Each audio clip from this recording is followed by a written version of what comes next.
चुनावी साल सियासी चाल। उत्तराखंड में मिशन 2022 को फतह करने की तैयारियों में बीजेपी पूरी तरीके से जुटी हुई है। आपको बता दें कि जेपी नड्डा 2 दिवसीय उत्तराखंड के दौरे पर रहेंगे। यहां पर रणनीति बनाई जा रही है। इन सब तैयारियों के बीच बीजेपी के राष्ट्रीय अध्यक्ष जेपी नड्डा उत्तराखंड के 2 दिवसीय दौरे पर हैं। बताया जा रहा है कि जेपी नड्डा अपने साथ मंत्रियों और विधायकों का रिपोर्ट कार्ड साथ लेकर आएंगे। पिछले 4 साल के दौरान विधायकों और मंत्रियों से उनकी प्रमुख उपलब्धि के साथ ही राज्य और क्षेत्र के विकास से जुड़े मुद्दे पूछे जाएंगे, जो कि 2022 के विधानसभा चुनाव में मतदाताओं को प्रभावित करने में मददगार साबित हो सकते हैं। जिस तरीके से आपको बता दें कि 2022 में उत्तराखंड में चुनाव होने हैं।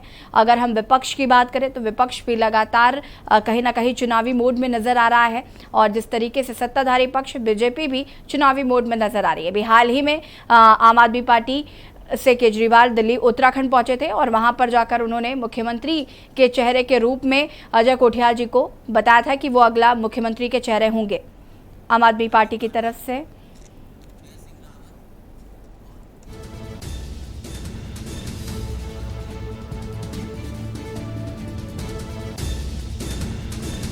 बीजेपी अध्यक्ष नड्डा का दौरा भी काफी महत्वपूर्ण माना जा रहा है।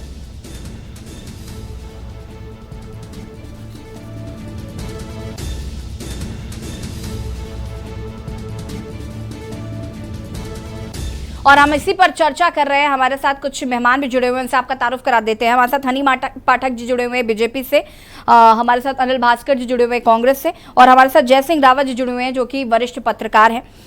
सबसे पहले हनी जी, मैं आपके पास आऊंगी।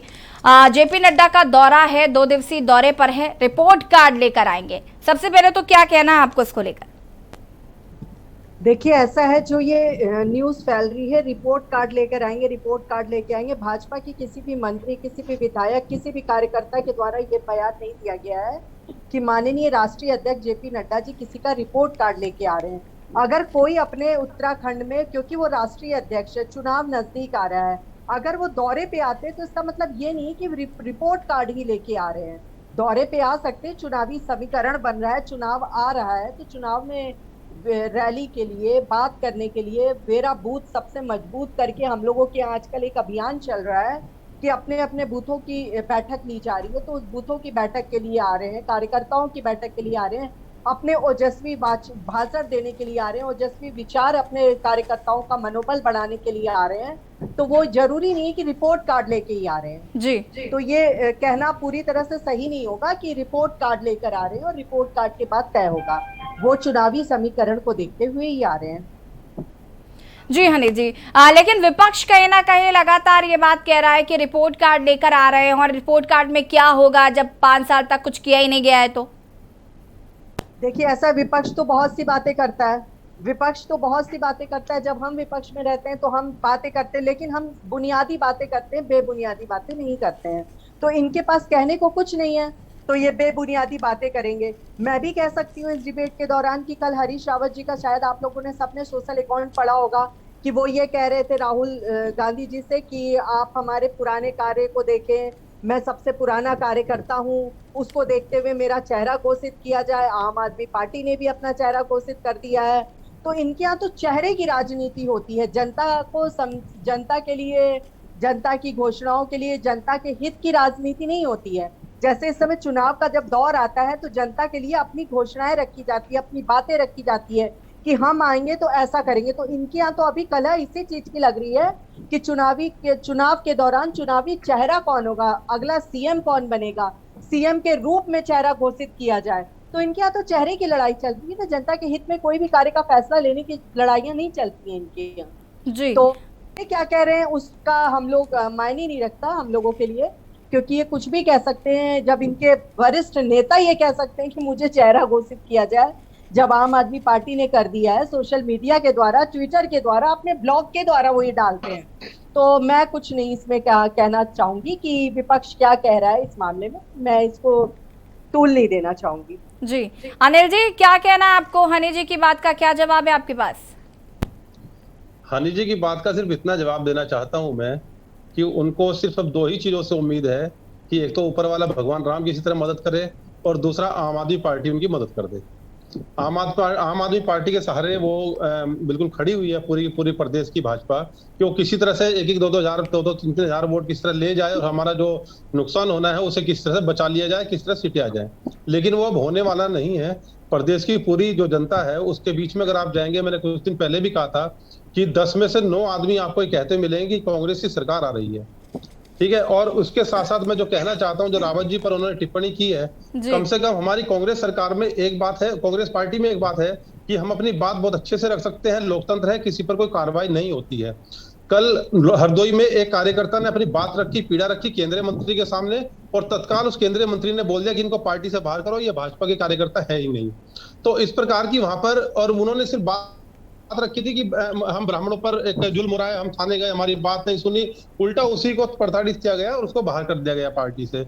अगर पाठक जी को ये याद है तो ठीक है, वरना यूट्यूब पर उसका वीडियो मिल जाएगा आपको। और अगर इस प्रकार की बातें बीजेपी के अंदर है कि वहां गला घोटू प्रतियोगिता चल रही है, तो सीधी सी मैं बात कहना चाहता हूं कि जो रिपोर्ट कार्ड की बात आपने कही थी और आपने उसको बोला भी है कि रिपोर्ट कार्ड वास्तव में उनके पास है नहीं, रिपोर्ट कार्ड उनका एक ही है कि 3 सीएम बदले हैं और अगले आने वाले समय में अब जो बड़ी बड़ी घोषणाएं होंगी, जो भाला फेंक प्रतियोगिता होती है जिस प्रकार से दूर फेंकना होता है, उसी प्रकार से लंबी लंबी बातें की जाएंगी, लंबी लंबी चीजें की जाएंगी। मैं सबसे पहले ये बताना चाहता हूं, जिस प्रकार से जनता को गुमराह किया जा रहा है, पहाड़ की जनता को, सबसे पहले बीजेपी के जो कर्णधार हैं जितने भी, वो ये बताएं कि जो ट्रेन के टनल है कहां से कहां तक बन रहे हैं और टनलों पर कितना काम हुआ है। जो स्टेशन बन रहे हैं, स्टेशन तो जनता को नजर आ रहे हैं, लेकिन टनल कहां से कहां तक बन रहे हैं, जहां से वो रेलवे लाइन जा रही है, कितनी सुरंगें बनी हैं, कितनी लंबाई में रेल की पटरी डाली गई है, या 2022 के चुनाव के बाद उनका काम रोक दिया जाएगा, और या उसके बाद ये बताइए कि कितनी पटरियां, कितने किलोमीटर पटरी अब तक डल चुकी है ऋषिकेश से ऊपर कर्णप्रयाग तक। मैं ये पूछना चाहता हूं, और अगर मान लिया इनके पास रिपोर्ट कार्ड है, इस प्रकार का रिपोर्ट कार्ड पेश करें, और कांग्रेस में क्या चल रहा है उस पर नजर ना रखें। आप ये देखें उत्तराखंड को आपने क्या दिया, उत्तराखंड को आपने गुमराह किया, नशे की दलदल में डाल दिया है, और आने वाले समय में आप जिस प्रकार से गुमराह कर रही है प्रदेश की जनता को, युवाओं को, महिलाओं को, कम से कम इस प्रकार का काम ना करें। और मैं निवेदन करता हूं अपनी बहन पाठक जी से कि कृपया वो अगर बात करेंगी तथ्यों पर बात करें, और यदि वो इसी प्रकार की गुमराह करने वाली रणनीति पे बात करेंगी तो उससे उत्तराखंड बर्बाद होने की कगार पर जाएगा। उत्तराखंड का होने के नाते, उत्तराखंडी होने के नाते हमारा उद्देश्य, हमारा कर्तव्य बनता है कि हम उत्तराखंड की बेहतरी के लिए बात करें। जी हनी जी, मैं आपसे जवाब लूंगी, लेकिन उससे पहले अनिल जी, मेरा आपसे सवाल है कि अभी आपने कहा कि भाजपा जो है वो आम आदमी पार्टी के भरोसे है, ये किस तथ्य पे कह रहे हैं आप? क्या आप एक्सप्लेन कर पाएंगे इसको कि कैसे भाजपा आम आदमी पार्टी के भरोसे? मैं अपने इस सम्मानित चैनल से कहना चाहता हूं कि अपने किसी प्रतिनिधि को मेरे साथ छोड़ दीजिए जी, और मैं उनको साफ साफ बता देना चाहता हूं कि जो आरएसएस के लोग हैं वो कहीं ना कहीं लोगों को इस प्रकार से उनका मन बनाने का प्रयास कर रहे हैं कि जो लोग बीजेपी से नाराज हैं वो किस तरह से आम आदमी पार्टी को वोट करें, और इसका सबूत आपको मिल जाएगा अगर आप मेरे पास छोड़ दीजिए 15-20 दिन, महीना भर के लिए। मैं गारंटी दे रहा हूं, मैं तथ्यों के साथ आपके सामने सब कुछ पेश कर दूंगा। ठीक है, और जिस प्रकार से आरएसएस लगी हुई है, जैसा उन्होंने केरल में किया, केरल में उनका प्रयास रहा, पूरी आरएसएस ने वहां पे वामपंथियों के लिए काम किया, वहां पे इसी प्रकार से उत्तराखंड में ये काम कर रही है किसी भी तरह से कि किसी तरह से जो लोग नाराज लोग हैं वो कांग्रेस की तरफ ना जाकर के आम आदमी पार्टी की तरफ वोट करें। उनकी भले ही सरकार ना है, लेकिन किसी प्रकार का वोट काटने का काम आम आदमी पार्टी करे, ये पहले से ही तय है। और इस प्रकार से स्थिति बन रही है कि वो बीजेपी पीछे सपोर्ट कर रही है। स्थिति ये मैं आपको सीधा सीधा बताता हूँ, आज कांग्रेस के होर्डिंग बैनर लगते हैं, 2 दिन में 3 दिन में गायब हो जाते हैं। ठीक है, बीजेपी के लोग इतने सक्रिय हो जाते हैं, बीजेपी के विधायक, बीजेपी का संगठन इतने सक्रिय हो जाते हैं कि होर्डिंग तक गायब करते हैं कांग्रेस के। और अगर आम आदमी पार्टी का अगर आपको होर्डिंग बैनर कहीं लगा मिलेगा तो सुरक्षित सम्मानित ऐसे उसकी सेवा की जाती है जैसे वो बिल्कुल चौकीदार बन करके बीजेपी के लोग उस होर्डिंग का, उस फ्लैश का रखवाली कर। बिल्कुल अनिल जी, आपसे और भी बात करेंगे। यहाँ पर हमारे साथ जयसिंह रावत भी जी जुड़े हुए हैं। जयसिंह जी, आपसे मैं जानना चाहूंगी, चुनावी साल, सियासी चाल पर हम बात कर रहे हैं, 2022 में उत्तराखंड में चुनाव होने हैं। आम आदमी पार्टी की अगर हम बात करें तो अभी हाल ही में अरविंद केजरीवाल ने अजय कोठियाल जी को मुख्यमंत्री चेहरा घोषित किया है। और अगर हम सत्ताधारी पक्ष की बात करें बीजेपी की, तो बीजेपी में अब तक 3 मुख्यमंत्री चेंज हो चुके हैं। अगर हम कांग्रेस की बात करें तो जिस तरीके से हरीश रावत को लेकर लगातार कहा जा रहा है कि वो मुख्यमंत्री पद का चेहरा होंगे, लेकिन संशय कहीं ना कहीं अभी भी बरकरार है। तो सबसे पहले आपको क्या कहना है, पूरी जो घटनाक्रम चल रहा है उत्तराखंड में उसको लेकर? जहां तक चेहरों का सवाल है, देखिए रूलिंग पार्टी में जो चीफ मिनिस्टर है जी, उनके काम, क्योंकि बाकी जो 2 गए उनको हटाया गया, उनके काम पर तो आप वोट मांगेंगे नहीं।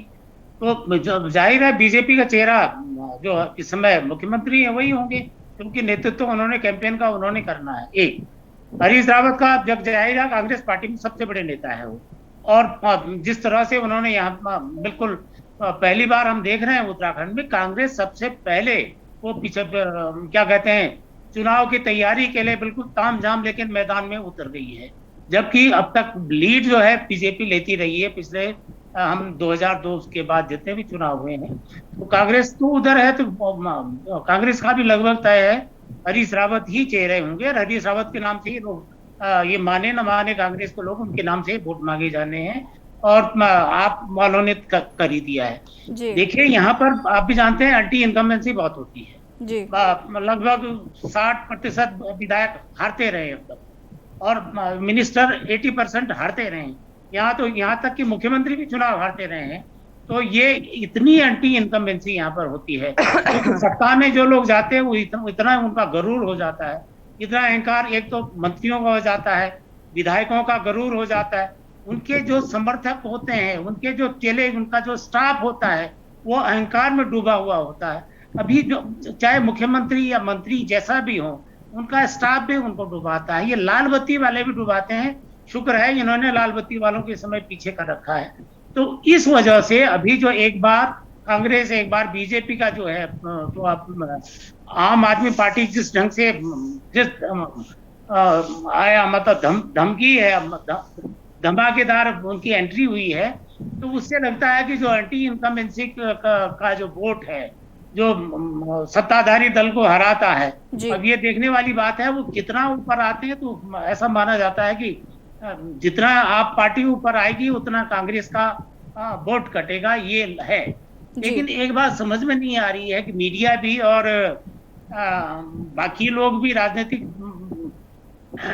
जो यहाँ पर यूकेडी है उसको कहीं गिनती में नहीं गिन रहे हैं, बहुजन समाज पार्टी को कोई गिनती में नहीं गिन रहा। बीएसपी के तो 8-8 विधायक यहाँ पर रहे हैं, यूकेडी के 4-4 विधायक यहाँ पर रहे हैं। चलो समाजवादी पार्टी को आप नहीं, क्योंकि नहीं एमपी तो उनके भी रहे शुरू में, एमपी जो राजनीतिक पार्टी अभी कांग्रेस में आ गए वो तो समाजवादी पार्टी के थे, उनकी गिनती नहीं हो रही है, और केवल फोकस सपा पर कर रहे हैं सारे, नहीं आप पर कर रहे हैं। तो ये भी देखने वाली बात है। लेकिन आपका भी कैंपेन तो बहुत अच्छा चल रहा है, बिल्कुल जैसा दिल्ली में चल रहा वो सब चल रहा, लेकिन वो जो इशू यहाँ के उठा रहे हैं दिल्ली के पैटर्न पर, अगर वो यहाँ चुनाव लड़ेंगे तो वो मेरे ख्याल से गलत फहमी में रहेंगे। दिल्ली का ज्योग्राफी अलग है, हिस्ट्री अलग है, उत्तराखंड की बिल्कुल डिफरेंट है। यहाँ के मुद्दे आप हैं, आप जैसे कल साहब आध्यात्मिक राजधानी बने, आध्यात्मिक राजधानी क्या मतलब है इनका? ये तो वैसे भी अध्यात्म तो सारे दुनिया में जो आदिगुरु शंकराचार्य ने जो 4 मठ बनाए हैं, 4 सर्वोच्च पीठ बनाए, उनमें से एक बद्रीनाथ है, वो ज्योतिर्पीठ है। और ज्योतिर्पीठ के बाद जो बद्रीनाथ जो धाम है, 4 धाम है, वो सर्वोच्च धाम माना जाता है। भारत के जितने भी धाम है उनमें ये सर्वोच्च धाम है, ये बैकुंठ धाम है, ये तो ऑलरेडी भी है। सिखों का लंबे छोड़ गए, हाँ, सिखों का जो सबसे ऊंचाई वाला गुरुद्वारा है दुनिया का, वो उत्तराखंड में है। वही क्या कहते हैं आपका पिरान का लियर है, वो भी इंटरनेशनल इंपॉर्टेंस का है। तो वो कहना क्या चाह रहे हैं ये मतलब वो, अच्छा कुछ दिन पहले उन्होंने कहा साहब सुंदरलाल बहुगुणा जी को ये, अरे बहुगुणा जी तो राजनीति से बहुत दूर थे, वो 56 में उन्होंने राजनीति, वो सर्वोदयी थे, उनको कोई लेना देना राजनीति से नहीं था। अब उन्होंने किया तो फिर इधर वाला भी क्या, हम सब बहुगुणा जी के नाम से ये कर देंगे। चिपको का नाम कोई नहीं बोलता है, जिन्होंने चिपको शुरू किया है, जो असली है चिपको आंदोलन के जो जनक हैं, जो हीरो हैं, जो गुमनामी में है। तो खाली हवाबाजी से तो उनका नहीं चलेगा। लेकिन अब देखना है क्या है चुनावी ऊंट किस करवट बैठता है, देखने वाली बात है। जी हनी जी, आपको कुछ कहना था, आप अपनी बात पूरी कर सकते हैं। देखिए पहले तो मैं सुनील जी की बात से ही शुरू करती हूँ। अभी जब भाई साहब बोल रहे थे राजनीतिक विश्लेषक, तो तुरंत अनिल जी ने बोला कि ये तो मोदी जी की तरह छोड़ रहे हैं। तो मैं इनसे ये कहना चाहूंगी कि प्रतिभा पाटिल जी, अगर ये ना भूले हो ये नाम, तो प्रतिभा पाटिल जी जो राष्ट्रपति हैं, पूर्व राष्ट्रपति हैं, उन्होंने ही ये बयान दिया था। तो फिर तो वो भी मोदी जी के बारे में गलत राय देती हैं। उन्होंने कहा था भले ही मैं कांग्रेस पार्टी से हूँ, लेकिन मैं आज भारत देश की समाज सेविका के रूप में भारतीय जनता को यह कहना चाहूंगी कि नरेंद्र मोदी ही एक ऐसा इंसान है जो देश को एक अच्छा राष्ट्र बना सकते हैं, क्योंकि उनमें वो निर्णय लेने की क्षमता है जो भारत देश के देशवासियों को नई दिशा प्रदान कर सकती है। तो मैं इनसे ये कहना चाहूंगी कि वो ये क्यों कहती है कि मैंने पीएम मोदी जैसा नेता आज तक नहीं देखा। अगर इनकी छोड़ने वाली ही आदत है, फालतू बोलने वाली ही आदत है, तो आपने प्रतिभा पाटिल जी से जाकर इस बारे में क्यों नहीं बात करी? पूर्व राष्ट्रपति रही हैं, कांग्रेस से जुड़ी हुई हैं, कांग्रेस की हैं, क्यों नहीं आपने कभी उनसे पूछा? तो मुझे ये लगता है कि 2000 इनकी फ्रस्ट्रेशन सिर्फ इसलिए है कि 2022 में इनकी हार तय है, इसलिए इनको बीजेपी से भय है। और दूसरा मैं ये कहना चाहूंगी कि इन्होंने अभी ये कहा कि आम आदमी पार्टी को पूरी तरह से फंडिंग से लेके, सहयोग से लेके भारतीय जनता पार्टी कर रही है। आप मेरे साथ 15 दिन से 1 महीना किसी को साथ भेज दीजिए, मैं आपको प्रूफ दिखा दूंगा। मेरे पास तो एक दिन के लिए कोई आ जाए, अगर मैंने प्रूफ इकट्ठे करके रखे, क्योंकि इन्होंने उस चीज को देखा है, सुनील भाई साहब ने उस चीज को देखा है, समझा है, देख लिया है ना। देखने के बाद ही इन्होंने इतना बड़ा बयान चैनल पर दिया है। जब देख चुके हैं तो इनको 15 दिन से 1 महीने का समय क्यों चाहिए? देखी हुई चीज को तो 2 दिन में सफा कर दीजिए, 2 दिन में चैनल के सामने नाम लीजिए और बता दीजिए कि हाँ इस जगह फंडिंग में, विद प्रूफ बात करिए ना, विद प्रूफ बात करिए, तब मैं समझती हूँ। सुनील भाई साहब सबूत इकट्ठे करने के लिए बात कही है, मैंने कहा है प्रतिनिधि को भेजिए, मैं उनके सामने सबूत दिलवा दूंगा कि हाँ आरएसएस के लोग, आरएसएस के लोग सुनील भाई साहब, मैं अनिल भाई साहब जब आप बोल रहे थे तो मैं चुप थी, आप बोल रहे थे तो मैंने एक सभ्यता का परिचय देते हुए नहीं, ठीक है आप बोलिए बात को, लेकिन आप गलत जगह ले जा रही हैं, गलत जगह मत लेके जाइए, आप सही बात को सही जगह रखिए। अरे अनिल भाई साहब 1 मिनट शांत हो जाइए, मैं चुप रहूंगा, चुप रहूंगा। हाँ जी। अगर फ्लैशबैक रिवाइंड किया जाए तो इन्होंने यही बयान दिया था कि मेरे पास सबूत है और उस सबूत के नाते मैं आपको 15 दिन से 1 महीना किसी पार्टी, अपने प्रतिनिधि को छोड़िए, मैं उनको सारे सबूत दे दूंगा। तो बिना सबूत दिलवा दूंगा, आप रिमाइंड कीजिए। तो 15 दिन से 1 महीना, 15 दिन से 1 महीने का समय कैसे चाहिए? अगर आपके पास सबूत है तो मिनटों में सबूत पता लग जाता है। और दूसरा मैं इनसे ये कहना चाहूंगी कि ये जो कह रहे हैं कि कोई भी प्रकार से इनका आम आदमी पार्टी से वो है, ये है, जो भी ये बयानबाजी कर रहे थे, तो मैं ये बताना चाहूंगी कि देखिए आपकी पार्टी की तरीके से हमारे यहाँ पार्टी के लोग नहीं हैं। हमारी पार्टी में लोग आपकी तरह नहीं है। जैसे राहुल गांधी जी कहते हैं मैं पीएम बनना चाहूंगा, हरीश रावत जी कहते हैं मैं सीएम बनना चाहूंगा, तो हमारे यहाँ मैं पीएम बनना चाहता हूँ। गलत टिप्पणी ना करें, मैं माफी चाहता हूँ। बिल्कुल आप गलत टिप्पणी करिए, आप दे दीजिए।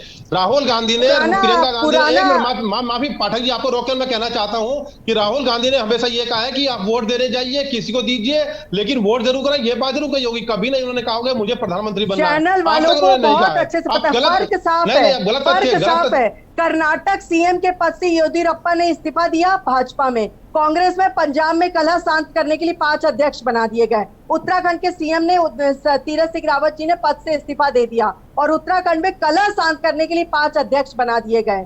असम में सीएम पद से सर्बानंद सोनोवाल ने इस्तीफा दे दिया और झारखंड से लेकर राजस्थान तक पार्टी में चल रही है बगावत। तो फर्क साफ है आपकी पार्टी में, हमारी पार्टी में। जब राष्ट्र सेवा का भाव होता है तब सीएम भी अपनी कुर्सी को शांति से छोड़ देते हैं, और जब लूट में हिस्सेदारी चाहिए तो पार्टी के लिए पद महीनों तक चलते हैं। ये होता है आपकी पार्टी में, ये फर्क साफ है। और जो आप कह रहे हैं कि पुरानी सरकार की योजनाओं को लेके ये शायद उसमें नहीं जाएंगे, चुनाव में नहीं जाएंगे, इसमें उसमें जो आप बातें कर रहे थे आदि मेरी समझ में है, आदि नहीं। तो मुझे एक बात बताइए, क्यों पुराना कोई भी काम हुआ ही नहीं है? अटल आयुष्मान योजना नहीं हुआ, 1 रुपए में पानी का बिल कनेक्शन नहीं हुआ, महिलाओं की पैतृक संपत्ति में हिस्सेदारी नहीं हुई है, पेरोल योजना नहीं चलाई गई है, और ये सारी जो योजनाएं चल रही है वो नहीं चलाई गई। क्या उसको लेकर पार्टी जाने में प्रॉब्लम हो रही है? बिल्कुल जाएंगे हम, पुरानी भी योजनाओं के साथ पार्टी में ये जनता के बीच जाएंगे, अभी भी जाएंगे। उत्तराखंड सरकार, हनी जी मैं यहाँ पर आपसे एक बात समझना चाहूंगी, ये तो आप जवाब दे रहे हैं विपक्ष को, लेकिन मैं यहाँ पर आपसे ये भी समझना चाहूंगी कि जिस तरीके से 3 बार मुख्यमंत्री बदल चुके हैं, और अगर हम बात करें पुष्कर सिंह धामी की तो अच्छा काम कर रहे हैं वो, और जिस तरीके से अब लगातार वो उत्तराखंड को विकासशील बनाने के लिए जिस तरीके से लगातार काम कर रहे हैं, लेकिन अब जिस तरीके से आगे चुनाव होने हैं तो इनका जो 1.5 महीने का कार्यकाल है उसको किस तरीके से मापा जाएगा? मैं इस पर आपसे जवाब लूंगी। फिलहाल वक्त हो गया एक छोटे से ब्रेक का, जल्द हाजिर होता है।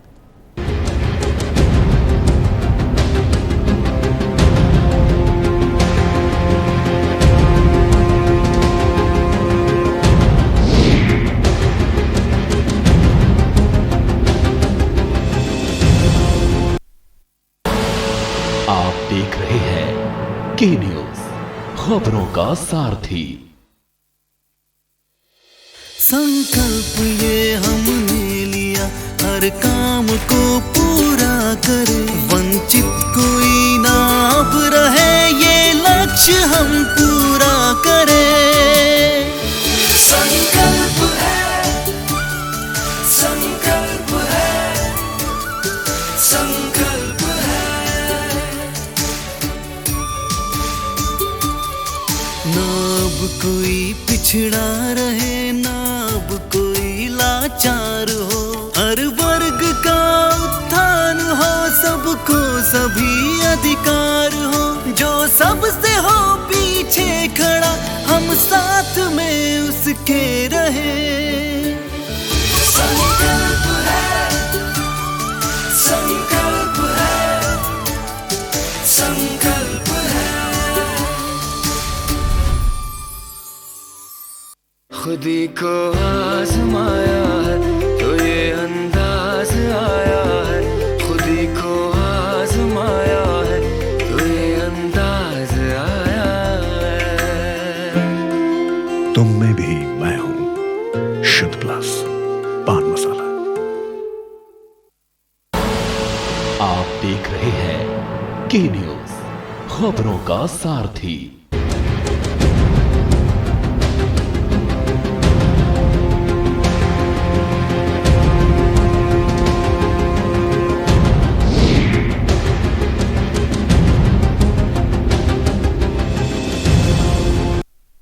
ब्रेक के बाद एक बार फिर से आप सभी का स्वागत है और हम बात कर रहे हैं चुनावी साल, सियासी चाल। उत्तराखंड में 2022 में चुनाव होने हैं, चाहे सत्ता पक्ष हो या विपक्ष, सभी अपनी तैयारियों में लग गए हैं। बात अगर हम करें आम आदमी पार्टी की, तो केजरीवाल भी अभी हाल ही में उत्तराखंड पहुंचे थे।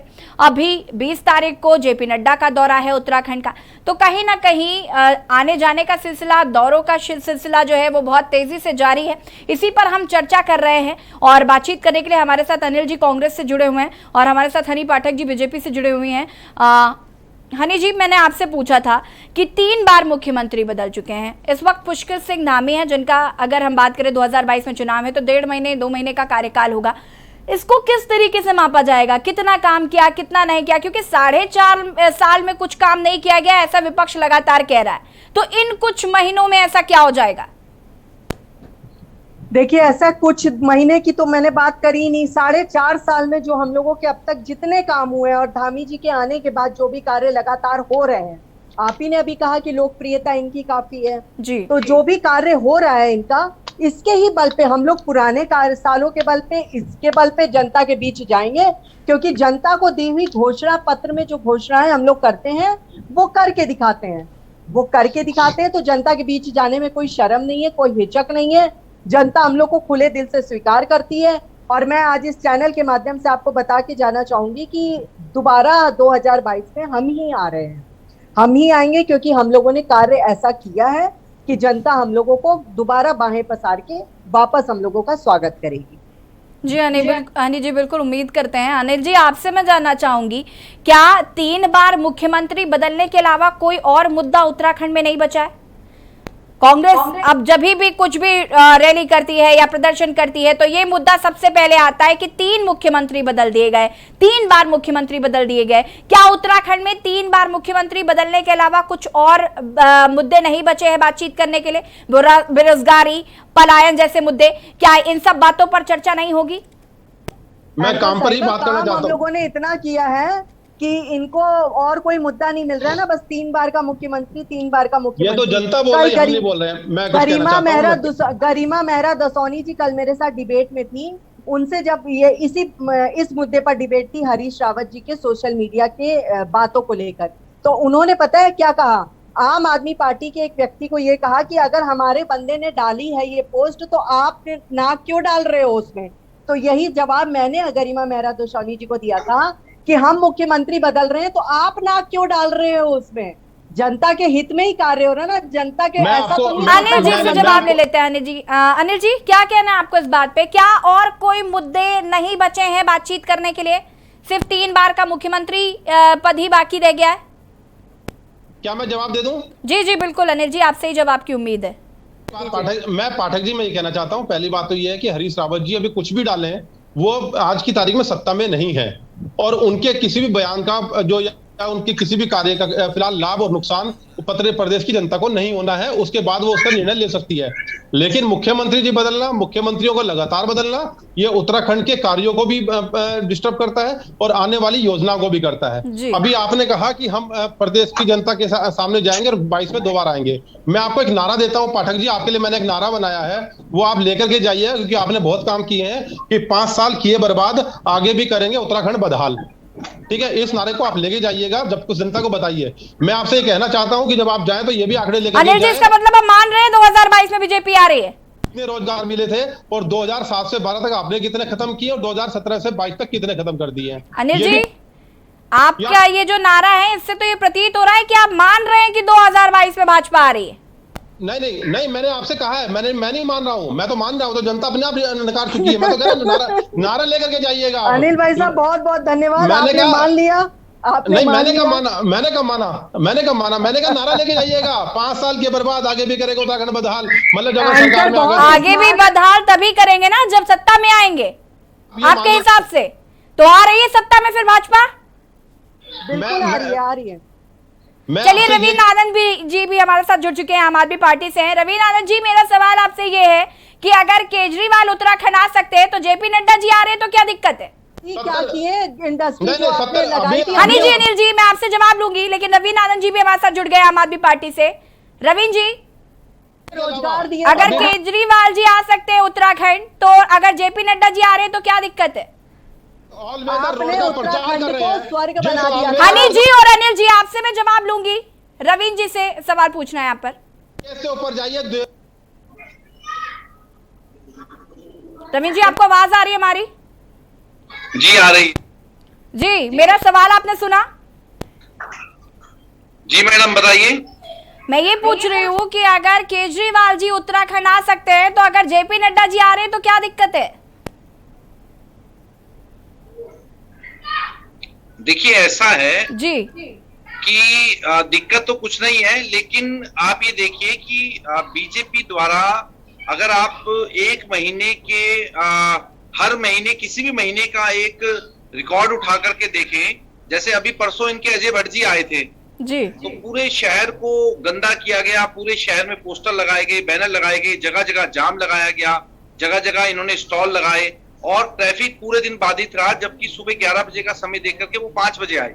तो मेरा ये कहना है और हमारा ऐसा मानना है कि पब्लिक को भी डिस्टर्ब नहीं किया जाना चाहिए। बार बार इनको इतना डर क्यों लग रहा है, उत्तराखंड में इतना डर क्यों लग रहा है बीजेपी को कि इनके केंद्रीय नेतृत्व को बार बार उत्तराखंड आना पड़ रहा है? इससे एक बात ये साफ होती है कि कहीं ना कहीं इनके मन में आम आदमी पार्टी के आ जाने से एक भय उत्पन्न हो गया है। उनको लगता है कि अगर केंद्रीय नेतृत्व का हस्तक्षेप नहीं हुआ तो हार का सामना करना पड़ेगा।